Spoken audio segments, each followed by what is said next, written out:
is the fool. It's go time. Waiting all day for Sunday night. Let's get it. Tua puts it right on the money.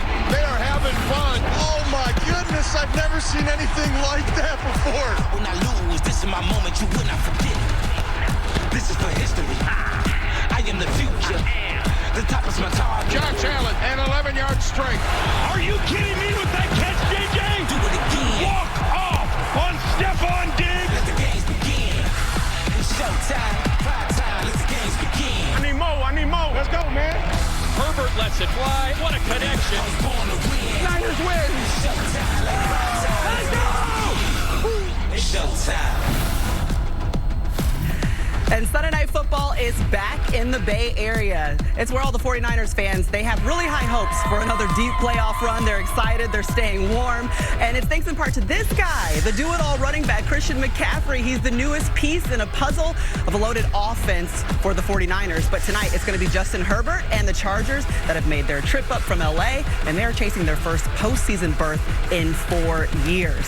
So the battle on the West Coast is about to go down. Welcome, everyone, to Football Night in America. I'm Maria Taylor alongside Tony Dungy and Jason Garrett. And let's start with our Sunday night game and the headline that you would walk into this Week 10 Sunday Night Football matchup, Coach. Well, for me, it's going to be running game, and specifically the Chargers' run defense. They've added a lot of new pieces to this defense, but they haven't been able to stop the run. If they don't stop it tonight, San Francisco will pound it at them all night. Coach, it's a bad matchup for the Chargers there, but it's a bad matchup on the other side, too. When you watch San Francisco play defense, they are fast and physical on all three levels. They leap off the tape. The Chargers are banged up on offense as well. Ain't going to be easy. Okay, we have plenty to break down for this Sunday Night Football matchup, but we are literally still processing what we saw a little bit earlier in Buffalo. The Vikings and the Bills, the game had literally everything. It went into overtime, and we saw the heart attack kids, the Vikings, come and get the victory on the road. So that is what matters here in Week 10. Let's start there, Jason, with the Vikings and what they were able to do to get this win. Hey, Maria, it's cardiac kids. That's what they are. They come back every week. This is the big run by Cook late in the ball game. They were down 17 at the end of the third quarter. The offense steps up. They run it. They throw it. And then Josh Allen trying to bring him back at the end. The defense steps up. Patrick Peterson, one of the greats of his generation, makes the play to end it. But for Buffalo, this has continued a trend of poor second-half play. Leaky run defense in the second half. Josh Allen with bad decisions, 5 interceptions in the second half, and just not playing good ball. They've been outscored 43-12 in the second half of their last 3 games. They've got to get that fixed. Yeah, and Allen has turnovers in 8 of his last 9 outings, and you saw that really came up big late in this matchup. We're going to continue to talk about it because everyone here on the set wants to. So, Chris Sims, I mean, what do you want to say about what we saw in Buffalo? Well, there's more to talk about. I mean, come on. That might have been the game of the year. Usually over at this table, we talk about quarterback throws, and there were some great quarterback throws, but they don't win the award today. It was wide receiver catches. Whoa, Stephon Diggs, unbelievable. Huge moment, 3rd and 15, one-handed grab, snags it out of the air. But, unfortunately, that will not be the best catch of this segment. The guy who replaced Stephon Diggs after he got traded to the Buffalo Bills. What, are you kidding me? 4th and 18, just throw it up to this guy. It's Spider-Man. I don't know how he does it. He does it every game, but this is the catch of the year, maybe the best catch we have seen since OBJ. Maria, back to you. Proud of you for talking about receivers and not quarterbacks. And yeah, listen up to Santa Clara. Jack Collinsworth and Rodney Harrison have more on the game of the year.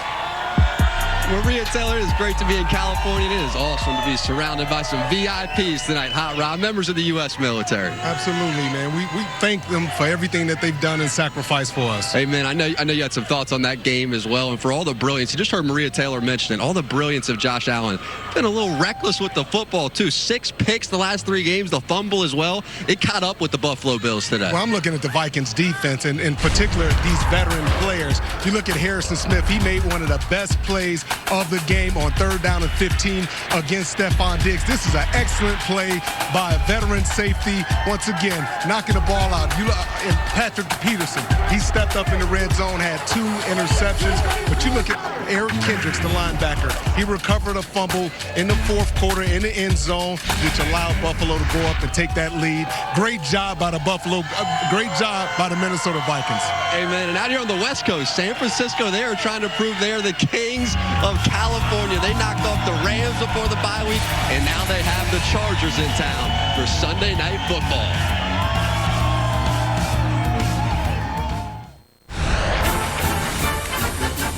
let's take a trip down memory lane. Who was this guy? Tony Dungy in the 1970s. Coach, where were you playing at? I was playing at University of Minnesota. Oh, a little bird told me you were a 2-time MVP for the Golden Gophers. Look at that. You're looking like Justin Fields out there, Coach. You finished your career in 76, the school's all-time leader in pretty much every major passing category. Completions, yards, touchdowns, all of it. Tony Dungy was inducted to the school's Hall of Fame in 1998. And the only person that knows more about the Big Ten than him is the commissioner, Kevin Warren, who joins us here now. Thank you so much for making the time. I know it's a busy season for you right now, but we just want to celebrate because Kevin Warren's been busy, only been the commissioner for 3 years, but you've already inked an amazing 7-year deal, a new media rights deal that brings the Big Ten to Saturday nights on NBC. Yes. How would you describe what that means to you? Because we know how special it is to have the product. Really pure excitement. I mean, when you have an opportunity to have a partnership with NBC and Peacock and everyone here, this is family. And so we're so excited to bring the Big Ten to NBC and to do great things and have an opportunity to amplify our incredible student athletes.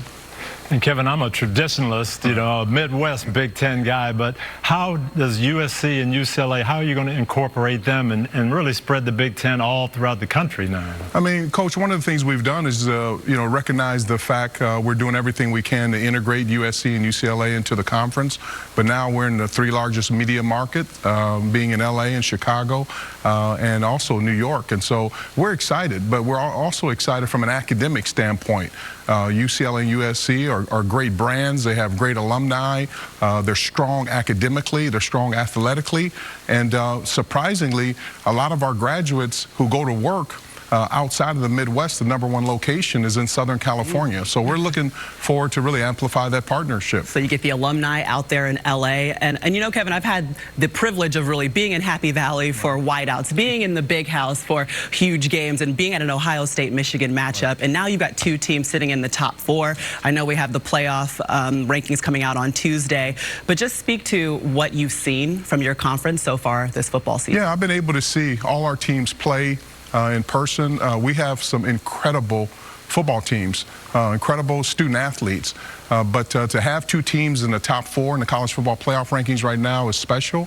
Every week they continually need to focus on doing better, but I am excited about where we are as a conference, not only from football, basketball season has started, a lot of our Olympic sports, and I know, Maria, you were a student athlete, volleyball student athlete, and we have great volleyball in the Big Ten, the best conference there. So I think these next couple months are going to be exciting, and to see what happens with Ohio State and Michigan as we come down the stretch. Let's go Big Ten. Right, go Big Ten. And I'll be honest with you, we never beat a Big Ten school in volleyball. But more than excited to have you and see you on Saturdays. Me and Coach, we got to go to the sidelines for a Saturday night in the Big Ten. Kevin Warren, commissioner of the Big Ten, so excited to have them on NBC here next season for Saturday nights. Another guy who knows something about the Big Ten very well, George Kittle, all right, caught 10 touchdowns over his 4-season career at Iowa. Kind of a big deal, Coach. Look, he knows where the camera is. He's fishing us out. All right, get the sky cam, roll it back. We're going to see even more of what he has to bring to the 49ers offense here against the Chargers D in Sunday Night Football. Maria Taylor, Kittle always knows where that camera is, doesn't he? And tonight, Derwin James going to need to know where Kittle is. He's going to have to earn that new contract. Became the highest paid safety in the NFL. So how should they go about using his game today? As a strong safety, you love him playing in games like this because you know they're going to run the football and you know it's going to be physical. If I'm Brandon Staley, I'm taking Derwin James, my best player. I'm putting him close to the line of scrimmage. I'm putting him in the box so you can just let him eat. Let him move forward. He's at his very best when he's on the line of scrimmage. He's blitzing. He has 3 sacks as a defensive back, but this is what he has to do, and I'm really looking forward to that matchup against George Kittle. They paid him a lot of money. This is a matchup he has to win, Jack. And they're going to need him in the run game, too. The Chargers, one of the worst run defenses in the league. Shanahan, that run scheme, it is unique. So who will it put the most pressure on? It's going to put the most pressure on those linebackers because the run action, the play action, the bootlegs, these guys are going to have to make sure they stay disciplined with their eyes, but also very physical, engaging those linemen, and tackling the running back, stopping that run. Amen. And Rod, coming off Veterans Day as well, the NFL salute to service continues with Chargers offensive coordinator and Joe Lombardi, the grandson, of course, of Hall of Famer Vince Lombardi, a graduate of the Air Force Academy, served his 4-year tour of active duty before getting himself into coaching. And this month, the NFL community continues to honor Joe and all of our nation's service members and veterans.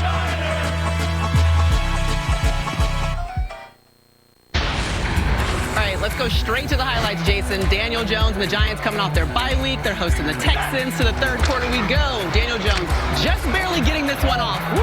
Darius Slayton does the rest. He sure does. DJ's playing great, though, under duress. Gets it to Slayton. Slayton makes one miss. Guy's got great speed and finishes it. The G-men are rolling. G-men. 54 yards for the touchdown. That was Jones' second touchdown of the day. Then Saquon just go ahead and pokes one in. Career high 35 carries on the day. Yeah, for 150 plus, he's been fantastic. He's back. He's healthy. Brian Daboll's doing a heck of a job with the Giants. 7-2 in New York. Best start since 2008. Oh, welcome back, TJ Watt. It's so good to see you. He made a difference today. That defense was energized. They played well, and the young guys made plays in the back. Oh, you mentioned the defense, huh? How about Casey coming up with that interception against Andy Dalton? Led to a Pitt touchdown. Later in the fourth, Saints still down 10. Dalton intercepted again. Yeah, they held the Saints to 29 yards rushing, made them one-dimensional, and the DBs made plays. Yeah, Tomlin beat. That's what he wants. TJ Watt 2-0 with him in the game, 1-6 without him. Lions taking on the Bears. Justin Fields intercepted by his teammate, former teammate Jeff Ohio State. Big Ten on Big Ten crime. Get the commissioner back here and tell him that's illegal.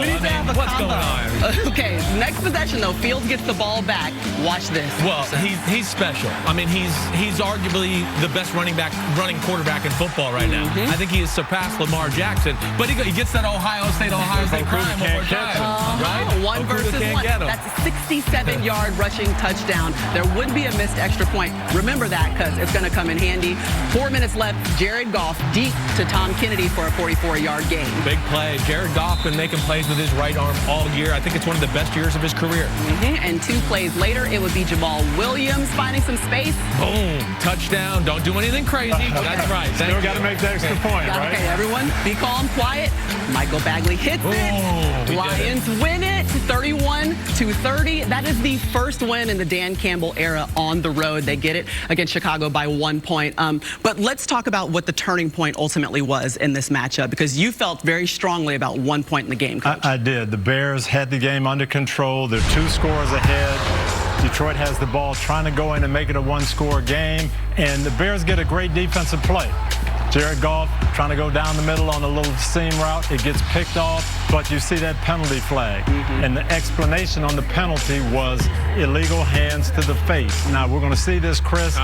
Tell me if this is hands to the face. No, this is what drove us crazy, Coach. Right we just in the saw chest. somebody go to the ground and a referee see it out of the corner of their eye. Hey, Coach, it's clinic reel. Yeah. You're putting that on your jam clinic reel, and you'll have it forever. So instead of having the ball with a 2-score lead, Detroit now takes it in and scores, makes it a 1-score game, and that was just a critical error on the officiating part. Huge moment. Yeah. Justin Fields and the Bears offense are on fire as of late, and I just want to give him some credit as we go away here because he's been amazing. And here we are 4 games in a row, 30 points, almost every game so far. He's really changed around their team with the way they're running the ball with him. Yeah, he accounted for 4 touchdowns, 2 on the ground, 2 through the air, and that was his second touchdown of at least 60 yards rushing. I mean, that's the first time we've ever seen that in the Super Bowl era, so he's playing great. Just can't get the victory. Debo, welcome back. We didn't see you in Week 8 because of that hamstring, but he's back, and you add him to Christian McCaffrey. Kyle Shanahan got some tools.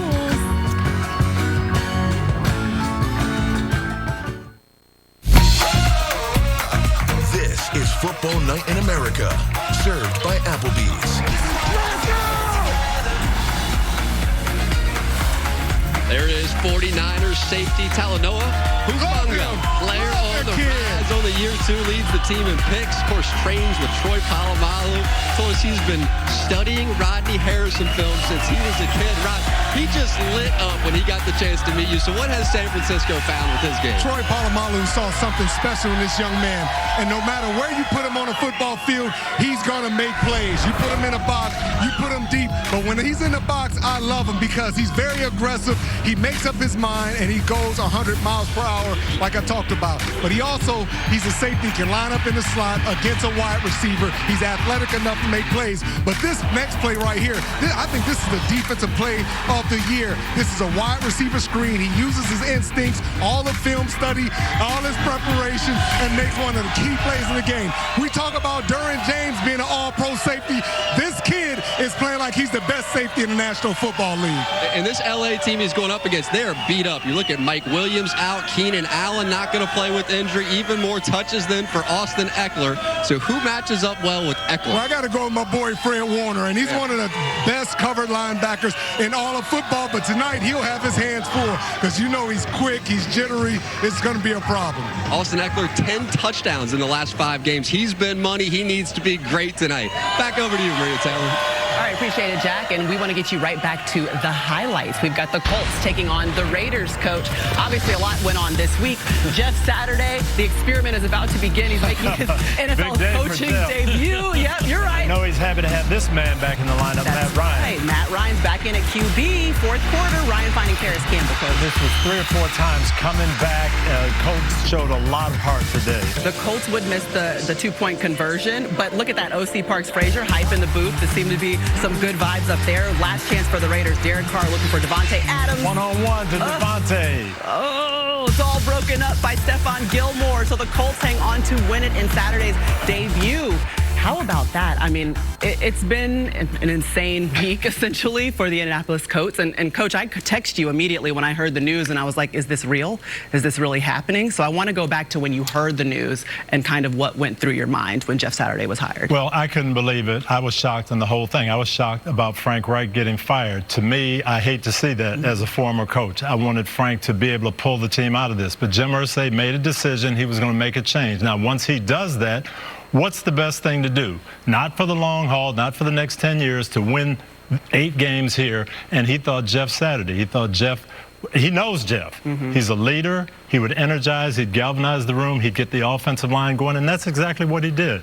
Coach, you know Jeff better than anybody. I mean, he was a leader for you. He was a heck of a player for you. He had a presence in your locker room. Everybody in Indianapolis has a great feel for this guy. He's never coached in the NFL. But to me, the odd thing happened about a month ago. Okay, Matt Ryan is not going to be our quarterback. And oh, by the way, he's not going to be our quarterback for the rest of the year. And all of a sudden, the credibility among the coaches, the credibility in the locker room starts to change a little bit. Like, hey, what are we trying to do here? Are we trying to win? So then you make the move with the offensive coordinator and then the head coach. The biggest thing that Jeff can do is bring some energy in there and get Matt Ryan back in there. Jonathan Taylor comes back. They were the featured players today. It was a big win for them. Completely different offense today. Yeah, but still, Jeff Saturday's a coach. He has no college coaching or NFL coaching experience. And so, you know, a lot of talk has been about the opportunities that are given to coaches in the NFL. Do you think that this decision has any impact on the way that opportunities are dispersed? Like, could this be used as an example and a way to move forward, especially coming off of a win for the Colts if he does well? Well, I think he is going to do well. I don't think this should have any bearing on how things are done in the future. This was a very, very unusual situation. You're making a decision in a 24-hour period. You've got to get a new person in place. So this isn't long-term hiring. But I know this. Jim Irsay knew exactly what he was looking for in this leader right now. He was looking for a leader. He was looking for someone who could galvanize people and somebody that could help his offensive line. Very specific, and Jeff Saturday was the best guy for the job right now. All right, so he went with his former Pro Bowl center in Jeff Saturday, and he's 1-0 as an NFL head coach. All right, meanwhile, I want you to meet somebody. His name is Cameron Dicker, also known as Dicker the Kicker, Jason Garrett's favorite player in the NFL right now. It's a nickname that was first given to him by his 7th grade science teacher. Last week, he was about to go to a Carrie Underwood concert before he got the call saying the Chargers wanted to sign him.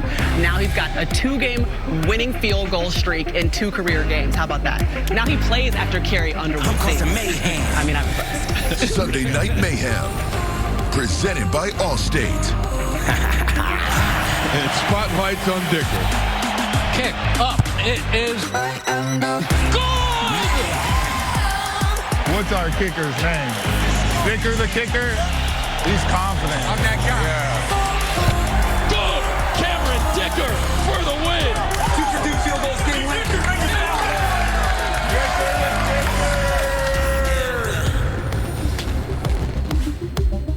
Football Night in America is brought to you by Applebee's. $1 for 5 boneless wings with any handcrafted burger.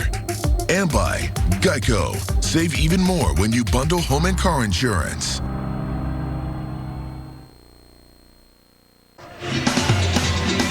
Beautiful night in Santa Clara, California, as Football Night in America continues. Deebo Samuel getting set to be part of that all-pro cast of 49ers.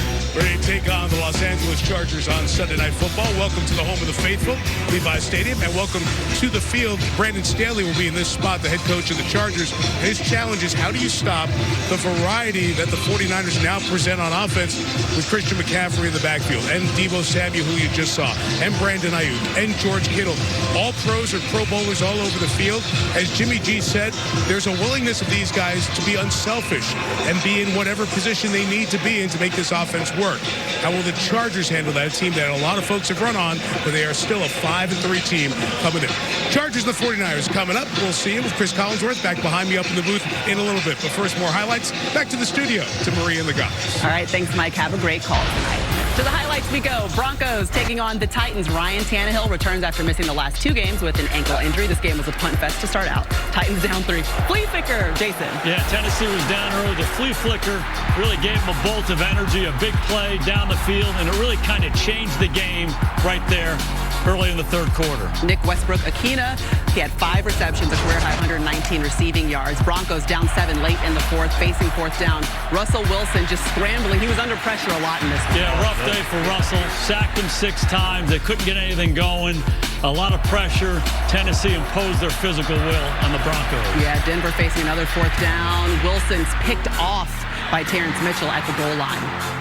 Continuing to struggle on offense. Tennessee playing the way they play. Yes. Tight Diaz. They're ugly wins. Ugly wins. They've won 6 of the last 7. Leave them alone. This ain't ugly, though. This is so pretty. That's why you get to talk about it, Sim. Thank you. All right. Thank you. Tagovailoa looking for Alex Ingold for a 13-yard touchdown. What a great move by Tua out on the edge. Gets the defender off his feet, wheeling and dealing like he always does. Then finding a one-on-one matchup downfield with Sherfield. Great touch, accurate throw into the back of the end zone there, and great toe drag swag there by Sherfield. Beautiful right there in the corner. That's right. You can dance now, too. I see you. Dolphins up 14, driving. How about to the Cheetah?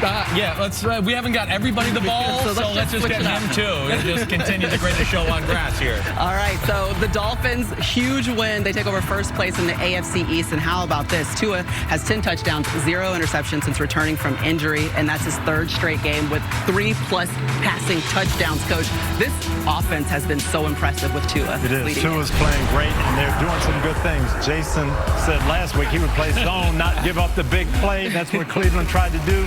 But there are holes in the zones, and Tua said, okay, I'll go ahead and do that. I'll just throw short, let my guys get the ball and run with it, play action, get rid of it quick, deliver it, and let these big play guys make plays after the catch. Hey, Coach, you know how much I love you, but that first play was man. He just didn't guard the guy.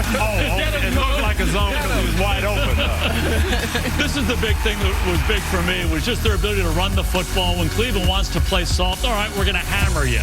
We're going to have you 100 different ways. They were impressive controlling the line of scrimmage. That's all right. I'll settle the score. There's no right answer. You can't stop this. They have everything. McDaniel is as creative as it gets, and then with the weapons, and then Tua making smart decisions and making a play every now and then, man, they're fun to watch. We get a joy out of every week. I know. It's like they're playing on hardwood, just like fast break all the time, run and gun offense. It's impressive. 491 yards of total offense for this Miami Dolphins offense here in Week 10. Thoroughly impressed. We'll see whether or not Justin Herbert and his offense can do what it takes against a very tough 49ers defense. The last game of our Sunday Week 10 matchups. Chargers, 49ers.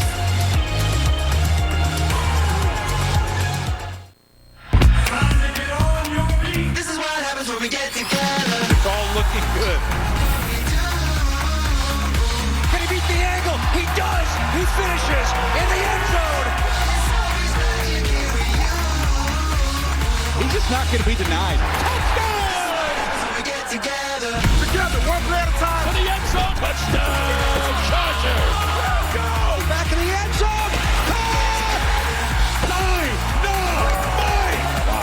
This is Football Night in America, served by Applebee's.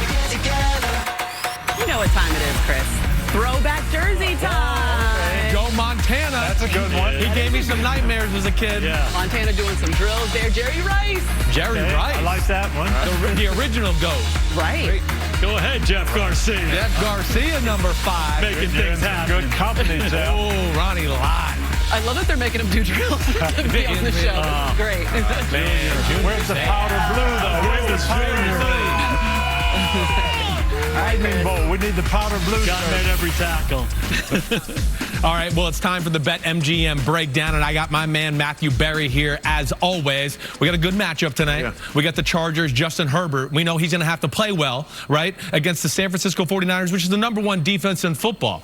Now, how do you kind of see this shaking out, Matthew Berry? Justin Herbert has struggled. I don't know that it's all his fault. No Right. Mike Williams, no Keenan Allen. He's going to be without his 2 starting tackles tonight as well. So he has to find a way to get the ball downfield, because what's happened is he's become a dink and dunk passer. Bottom 5 in the NFL in terms of pass yards per attempt. He's had under 250 passing yards in 3 of the last 4, Chris. I think that happens again tonight. I think he goes under 250, given the fact the Niners are allowing under 200 passing yards per game. Well, I like you're going there with that, because that's exactly what I've been saying. It is dink and dunk passing right now by the Los Angeles Chargers. And this guy right here, yeah, he's got freaking laser beam right arm. It's one of the best arms in football. Can we push the ball down the field a little bit? That'll open up some of the underneath throws to Eckler and everybody else. But right now, defenses are playing downhill. They know every throw's in the 5 to 8 to 10-yard area. And last year, this is against the Bengals, taking some shots down the field. Let's draw up a few plays in the dirt to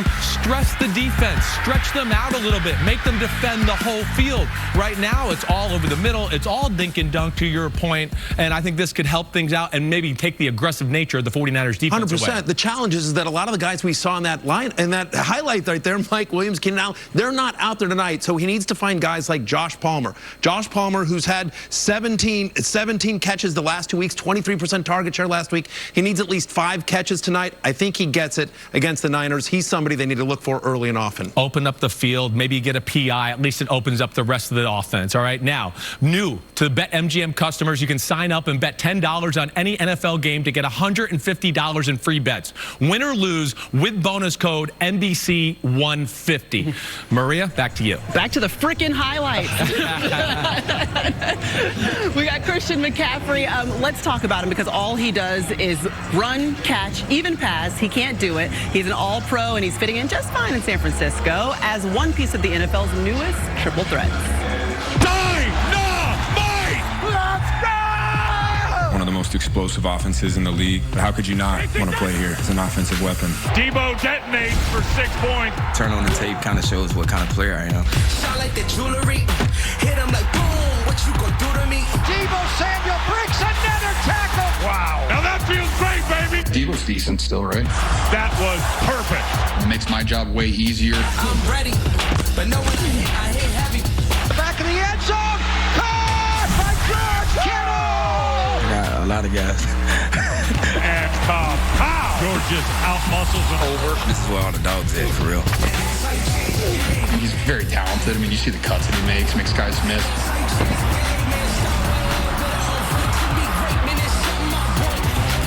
He has thrown one. He has caught one. He has run one. Dynamite has detonated. Let's go Niners. Couldn't be more fired up to be here, though. That ass like changed the game. I love hearing these guys talk about each other, because it's like their dogs, the talent, the weapons. It's a little bit of everything, but this 49ers offense is operating at all cylinders, and they really do have weapons all over the field now, Jason. They do, and I love the trade for Christian. Yeah. I love Christian's versatility. What I love most about him, though, I love him as a running back first. Put him in the backfield and hand him the football. He can run the ball inside. He can run it outside. Look at the lateral quickness. And then he captures the edge and he finishes strong. He's a great runner first. Yes, he is, but he's not a one-trick pony. We know that. He can run routes like a wide receiver, and then the way they move him around, whether it's the decoy or the main guy as a part of the offense, you're going to have to deal with him and Debo Samuel and Shanahan playing with all these different toys, just like we saw with the Miami Dolphins a few minutes ago.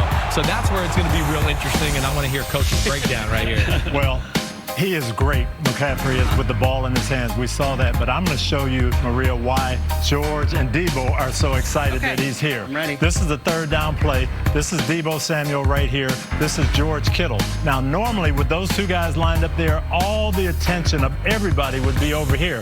But they motion Christian McCaffrey out into the slot, and look what the defense does.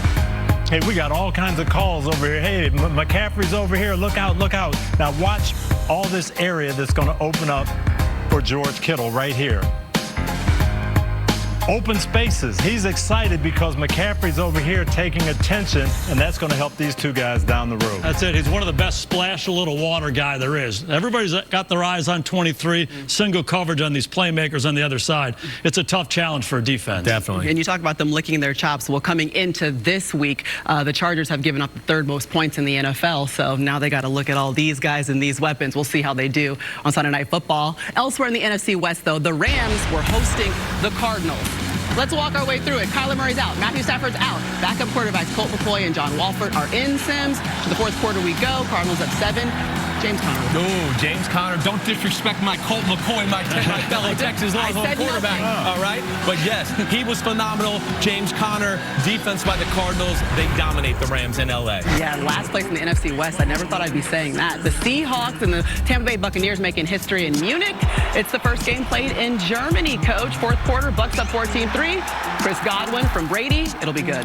Yes, they got their offense going in a lot of ways today. Just much more effective all day. But Brady is intercepted here by Cody Barton. That's the first interception since week 1. And now that gives Seattle a chance to get back in the ball game. Yes, Seahawks do take advantage. Yeah, what was I thinking? I don't do that. I never do that. That doesn't even happen. Marquise Goodwin will take the 19-yard touchdown off of that, capitalizing on the Great play. throw by Geno Smith. Now we've got a chance. We've got to get him stopped, but they can't stop him. Tampa's running game took over in the last minute. Yeah, Rashad White calls game with that takeoff, and the Bucks win. They enter the bye week on a 2-game winning streak. And let's talk about the tail of the tape. Look at that. The rushing yards, 161. That's a season-high rushing yards for the Tampa Bay Buccaneers. Let's hear what they had to say after their matchup.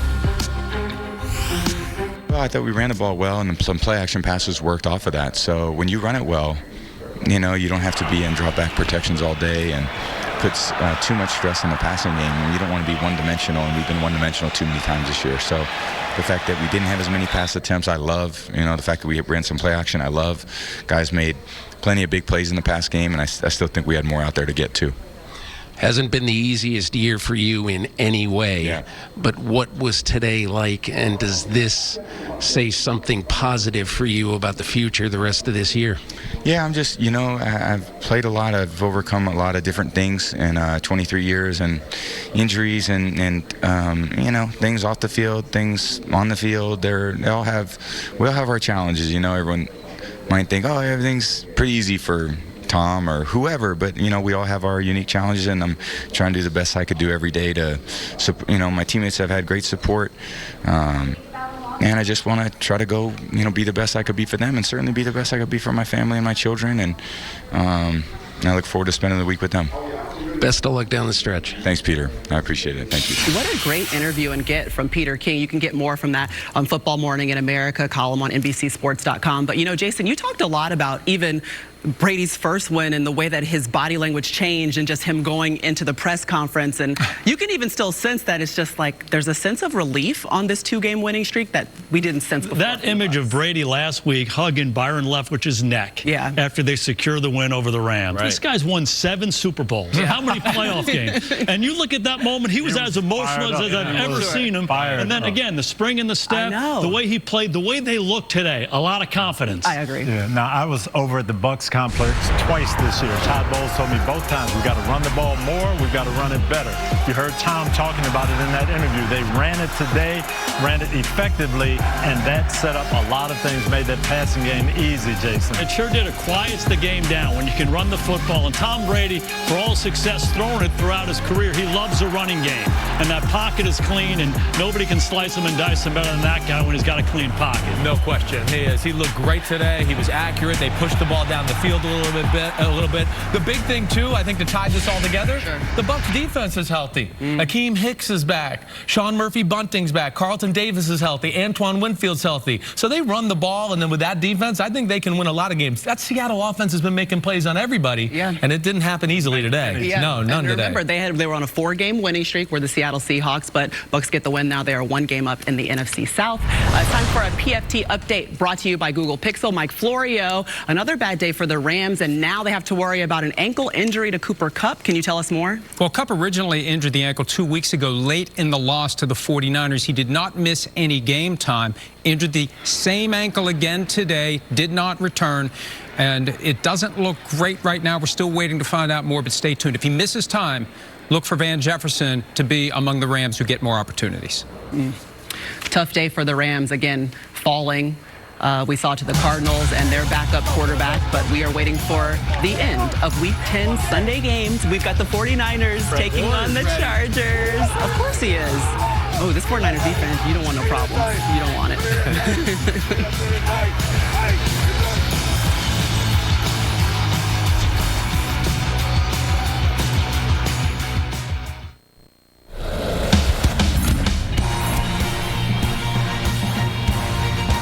Welcome to the Hyundai Sunday Night Kickoff.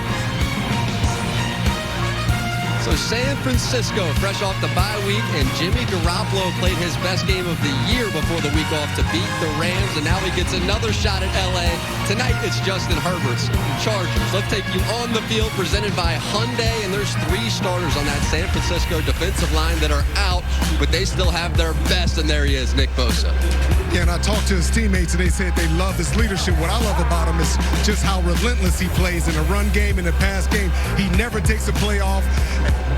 I'm expecting the Chargers to double team him and not allow him to ruin the game, Jack. And his brother Joey Bosa still out with that groin, so Khalil Mack, he'll have to shine. He forced a fumble last week in coverage of all places. What's he doing back there? The one thing I'm not going to do, I'm not going to drop him in coverage. He's always going to rush the passer. His biggest challenge tonight is setting the edge and making sure that he can help stop that run. And I was watching you walk around during warm-ups. You had a bunch of conversations. John Lynch, among others. What'd you notice watching the teams get set? Well, I asked him about Christian McCaffrey's impact. He said the biggest influence he'll have is on Jimmy G, because Jimmy G, he doesn't have to force the ball down the field. He could check it down. A 2-yard pass could turn into a 20-yard game. I like what George Kittle told you as well. What's the key? Be violent tonight. Be violent. It's going to be a physical game. Let's go, baby. Be violent. Back over to you, Maria Taylor. If there's someone who knows something about that, it's probably Rodney Harrison, okay? He knows Rodney loved to hear exactly. that, right? All right, time now for the Sunday Night Game Flow presented by Progressive. Let's do Jacksonville and Kansas City, Jason. And started with Patrick Mahomes. He entered the week leading the NFL in passing yards and touchdowns, getting his team hype and prepared for this Week 10 matchup. The first quarter, though, Mahomes to the trade acquisition, Kadarius Toney. Yeah, what separates these guys is they move the ball, they get down in the red zone, and then they score. Got down there 5 times, scored 4 touchdowns. Didn't just score, skipped into the end zone. KT showing his athleticism right there. His first career touchdown, second quarter, Mahomes finding Marquez Valdez-Scantling, and that one's good for 18 yards. All these new additions, the constant is Mahomes, moving in the pocket, keeps the eyes up and makes the throw. Okay, let's find another guy. And then his old buddy. I was going to say, that's not a new guy, right? His 8th touchdown of the season for Travis Kelce. They get the victory, 27-17. And that was the Sunday Night Game Flow presented by Progressive. Let's just talk about this Chiefs offense. And you saw it. Mecole Hardman wasn't even in. He's out with an abdominal injury. And still, you see Patrick Mahomes in the offense finding a way. Yeah, that's what I love about Eric Bieniemy and Andy Reid. They can work guys in to the lineup, get them a few things. Kadarius, we saw him with a few plays last week. This week, more involved, and he's going to be a big factor down the stretch. I told you I spent a day with him in the spring, and just the way they practice, it's so fast-paced. They put so much pressure on the defense, and then you watch them in a game, and that's how they play. They got a master orchestrating it. Sure. Okay, Andy's fantastic, Eric's fantastic, dialing them up. But Patrick helps. Patrick helps, and then he gets these other guys going. They are hard to stop. Yeah, so a 3-game winning streak for Kansas City, but unfortunately, they lost Juju Smith-Schuster in the win. It was an injury after a really scary helmet-to-helmet. What is the latest, Mike Florio? Well, A penalty wasn't called on the play, and the Chiefs were not happy about that after the game. Coach Andy Reid said a foul definitely should have been called on this devastating hit that Juju Smith-Schuster absorbed. Reid also said that Smith has a concussion. He'll now go through the return-to-play protocol. The bright spot for the Chiefs is this, though. They recently added Kadarius Toney via trade, and even though it's a different skill set, they got 90 yards from scrimmage from Kadarius Toney today and his first career touchdown, so the Chiefs continue to have weapons for Patrick Mahomes. All right, thanks, Florio. And guess what? We've got a game break. We were in overtime in Green Bay. 28-yard field goal is good to get the victory for the Packers in OT. Yeah, Cowboys made a questionable decision to go for it on 4th down near midfield. Packers took advantage. Yes, they get the win 31-28 against Dallas. Chris, what's your takeaway? Well, hey, first off, I'm with Coach. I don't know why they would go for it on 4th down. The Dallas Cowboy defense played really well today. But what we did have today was an emergence of a downfield passing game in Green Bay. Man, their offense was explosive. Rodgers, 14 completions for over 220 yards. Dink and dunk offense. See you later. Here's Christian Watson. He can run 4-2. Unbelievable job by him today. Aaron Jones, the run game. That got going. You got to worry about the deep pass. And then the defense. The defense has been good all year. Hasn't made a lot of plays, but made some big plays for them today. Maria, Green Bay, don't count them out yet with number 12 at QB. Okay, you're right. They just snapped a 5-game losing streak. That's their first win in over a month, Jason. I mean, what does this mean for the Packers faithful? Well, just like Brady, Rodgers making his last stand. The pride and competitive nature of these guys, it's showing through. I love Simsey's point. They threw the ball down the field, and that was the difference for them today. And I thought they came out running the football early on. Don't let that Dallas pass rush just turn it loose. Make them defend the run, and they did. Rodgers finishes 14 for 20 for 224 yards and 3 touchdowns. It's time now for the Sunday Night 7. $100,000 is the jackpot. Matthew Berry, how many passing yards and touchdowns for Jimmy G? Yeah, you heard Rodney talk earlier about, hey, when you dump it off to Christian McCaffrey for 2 yards and he runs for 25, that all counts. Jimmy Garoppolo has had at least 250 passing yards in 3 of the last 4 games, so give me that 240 to 259 option. Chargers do have a good pass defense. They're top 5 in the NFL over the last 4 games, but too many weapons. Deebo Samuel back. Sunday Night 7 also wants to know how many passing touchdowns for Garoppolo. He's had 4 straight games with multiple touchdown passes, so I'm taking the 2 touchdown option. I think he throws 2, but not 3. Maria? All right, you can make your picks for free on the NBC Sports Predictor app. We are still getting you set for the last game of the day. Kyle Shanahan, the Niners, hoping to pull within a half a game of Seattle in the NFC West. And we'll see if Brandon Staley can stop them next.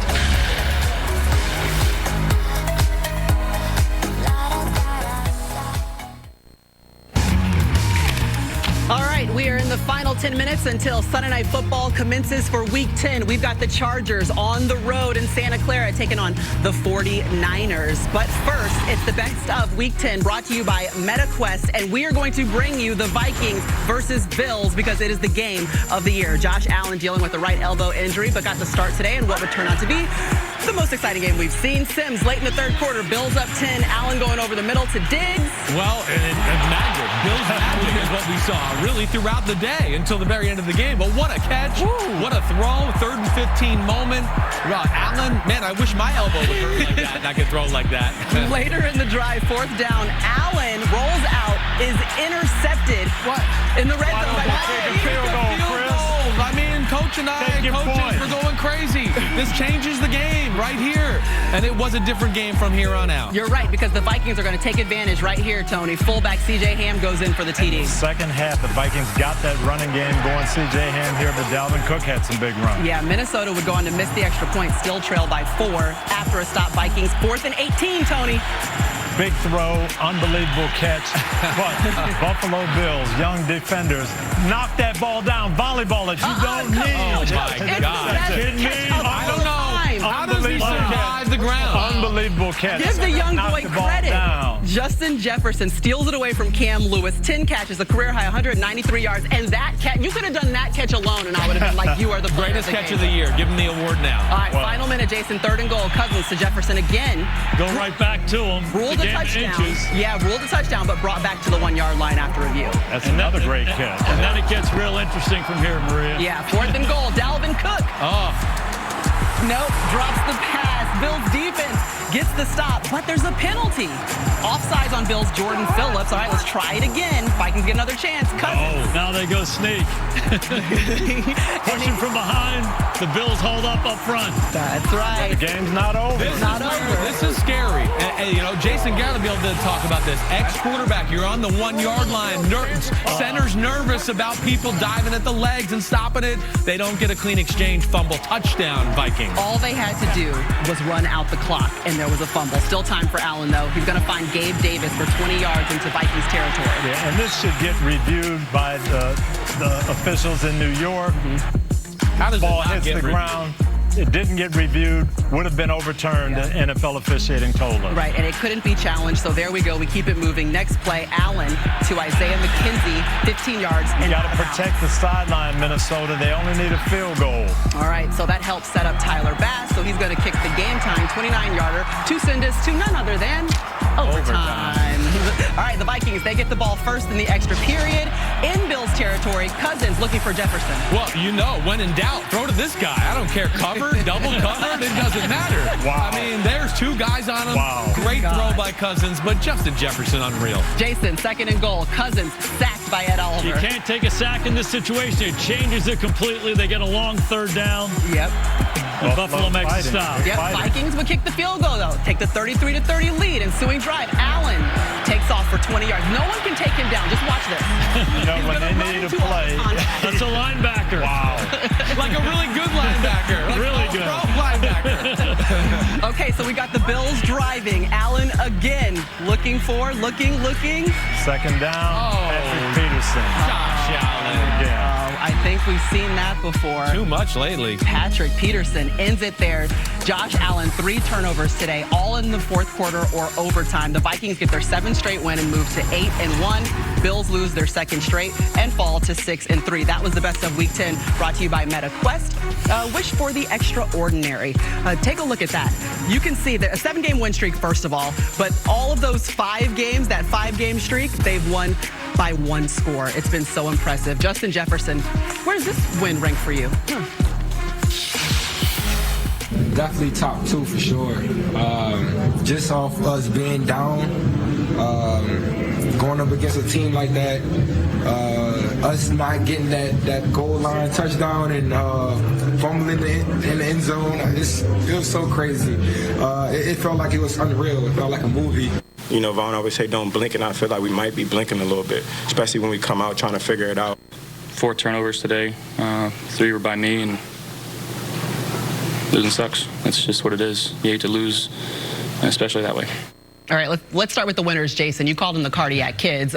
They have 5 straight comeback wins. They have no problem playing from behind and finding a way to have a victory. What would you say about this one? They are the Cardiac Kids. What was impressive to me about this game is they're down 17 in the third quarter against a team that's arguably one of the best in the league at their place. So it's not like, hey, we went to Washington and we came from behind. This is the Bills, a really good team with an outstanding quarterback. They're poised, they're calm, they're composed. More than anything else, they believe they're going to do it. Yeah, you saw those stats. They've done it all year. And to me, that's a tribute to Kevin O'Connell, the attitude that he's brought there. But on the other side, Buffalo, you saw Stephon Diggs there say, are we blinking? They're almost in that mode. Hey, we're not playing our game in the second half. They've got to get that figured out, how to finish games. Yeah, and it's not even finishing games. Drive sometimes. We're seeing red zone interceptions from Josh Allen. I mean, where do you put some of the issues that they're having right now? We've talked about this before. I feel like when they lose, he's carrying too big a burden. When they spread it around and get everybody involved, get that running game going, that's when they play their best football. All right, well, Mike Florio does what he does best, talks to everyone from both sides. But Patrick Peterson had something to say after his 2 interceptions today, Mike. We know the big question going into the game was, will we see Josh Allen? And Peterson told me they planned for him all along. They never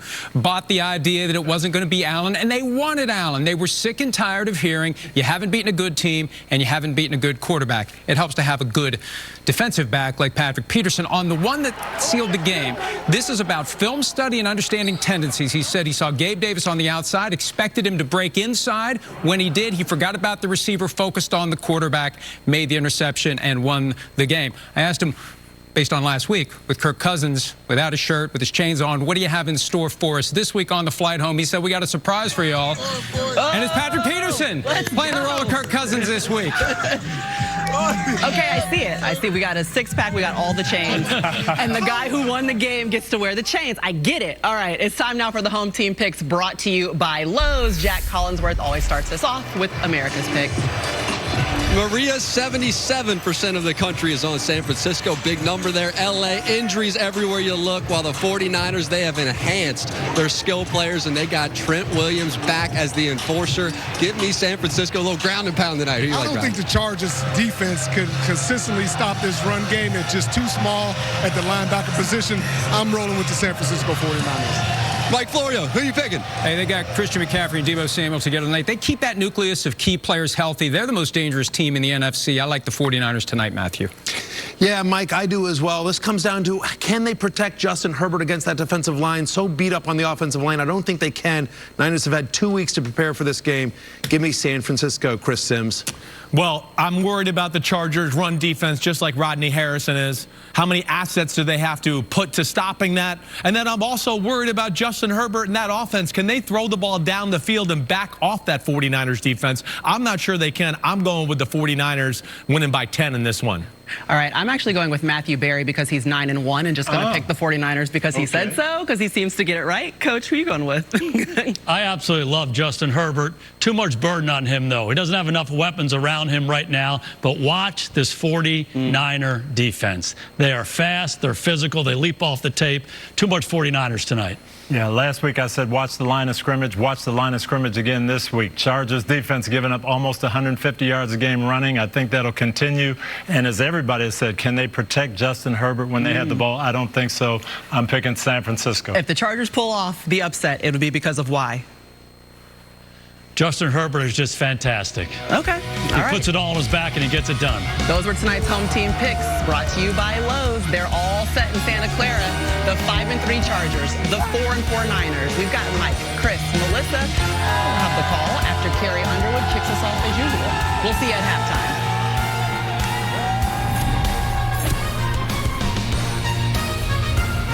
This has been the Hyundai Sunday Night Kickoff.